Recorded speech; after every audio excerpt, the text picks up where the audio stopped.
actually one of the major memorials where all there are inscriptions in the English language, because a lot of people who came to Belarus, they were upset that all the inscriptions were in Belarusian or in Russian, and they would say people are coming here, they would like to read it. And here you can see on the map, you can see the major death camps in Belarus. You can see the numbers, yeah? This is practically all of them, more than 20,000 people. And you can see Minsk. Yeah, there are Minsk ghetto, 88,000. This is all now Minsk. Masukovshina, 80,000. The Minsk camp, 400,000, and Trestenets, 206,500. That was the changed figure. The first official figure was 203,000. So here it is 206,000. 3,500 people had been added because they found new documentation, so they could change it. But actually, all the figures, you can imagine that all the figures are actually less than the number of people that had been killed, because this is what could be documented. And far from everything could be documented. So the majority of these camps are not just for Jews. Are not. They are for everyone. Yeah, we got someone who was very upset that Jews are not mentioned here. I mean, it's a memorial to everyone who was killed on the territory of Belarus. There were people of all nationalities, including Jews. And I don't think that we need to be segregated or separated from the general loss. And this general loss is being, felt and valued, and people still, it's still very much present here. In Belarus, you don't actually need that much separate classes on Holocaust, because everyone knows that the family member in Belarus, there is not a single family who had lost people during the war. Not a single one. And sometimes it was whole families. There was just one or two members who survived just because they were in the army, or someone was evacuated with the factory where they worked, and the rest of the family have been killed. And it's still very much present in the minds of the people. And when you look at this map, it's almost impossible to encompass the amount of loss in this country. That's why I feel it's quite offensive when people start calculating what nationality suffered more. Everyone's, and they were peaceful citizens, and they were, and again in the army, there were people of all the nationalities of the Soviet Union. And the same in Poland. And they were all killed by Germans. The same in Poland, where the numbers we heard, it was 6 million people were killed. 3 million were Jews. 3 million were not Jews. No, yeah. I mean, they were all Poles, all. Yeah, and it is. It was, and it still is Holocaust for everyone, and it should be presented like that. It's not just the loss. I mean, I'm Jewish. I know what Jews suffered. I know that there was, that they were a selected group to be 100% to be 100% exterminated. But Germans were planning to exterminate 75% of the total population of Belarus. So who were not Jewish, and it was the same kind of plan. It was just not 100%, but 75%. But it doesn't make it any better or any easier to live with it. It's just so it's like incomprehensible. It's unfathomable. Here they actually state that Brest, there were 4 death camps, ghetto in Domachovo. So we know that ghettos were for Jews. Yeah, and you can see how many people were murdered there. In Gornagora, there were over 500,000. They were Jews in them.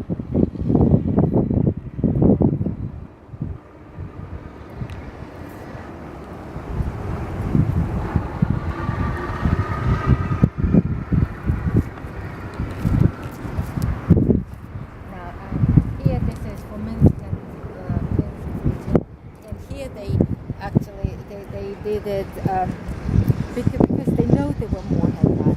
So they Trosteniec camp over 206,000 people.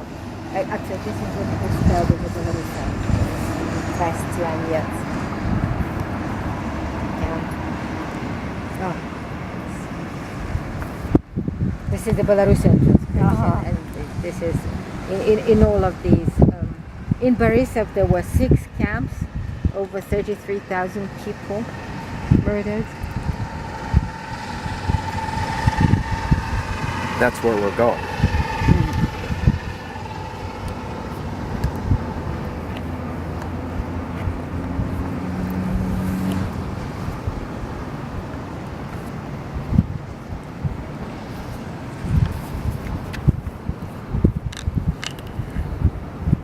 Now this will be Vitebsk region.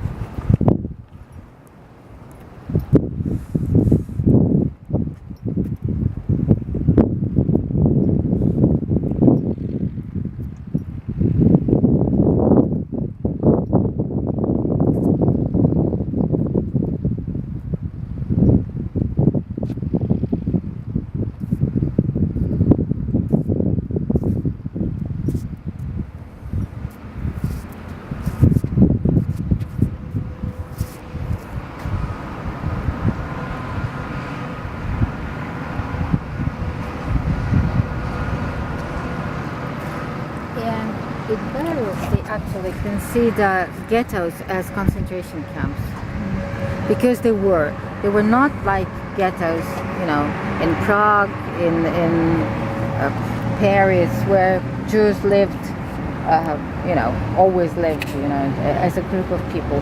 There had been no ghettos on the territory of Belarus before the war. It was something that Germans set up, and these ghettos didn't have cinema halls, didn't have shops, didn't have restaurants. They were concentration camps. People were marked with yellow stars. They were not allowed to leave the ghetto. They were murdered there. They were not given any food there. They were taken out of the ghetto for slave labor. They were camps, and in Belarus they are enlisted as concentration camps. Usually, and they are commemorated as concentration camps or as death camps. This is Grodno region, and if you look afterwards at the figures, you will see that the figure for Minsk and Minsk region is larger than for anywhere else. Because at the beginning of the war, everyone was brought in there, in this area. It was later, in 1942, 1943, when they started exterminating people in other areas, except for Jews. Jews were exterminated by summer 1943. This is Gomel region.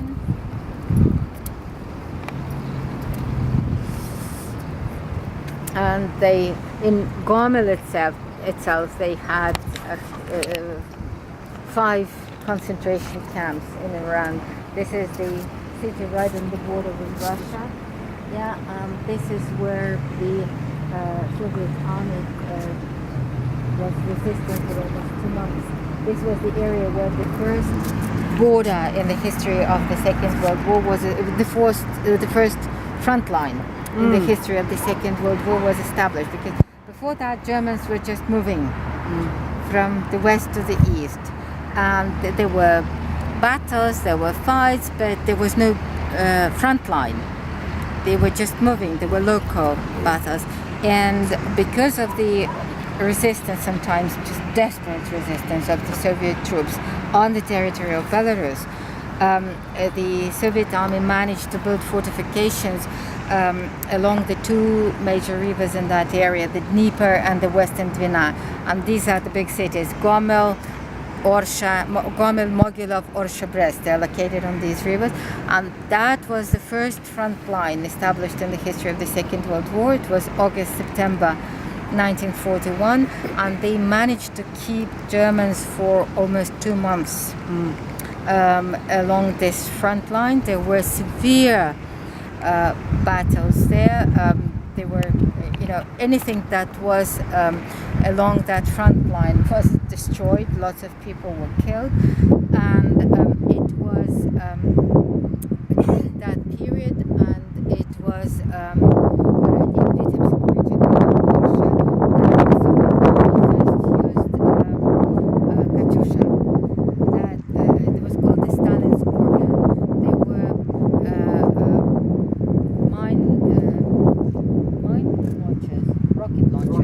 rocket launchers installed on big trucks. There were 6 rockets 16 rockets that could be launched within several seconds between the rounds, and this powerful weapon was developed just June, July, August 1941, when Germans were occupying Belarus. That was the time. So by the time the front line was established, the first Katyushas came on the Russian side, and we interviewed a man who was in the army, and he was the one who was in the unit that first tried Katyushas, and they was the weapon that they hadn't known, and they didn't know what to expect. So he said after the first several rounds of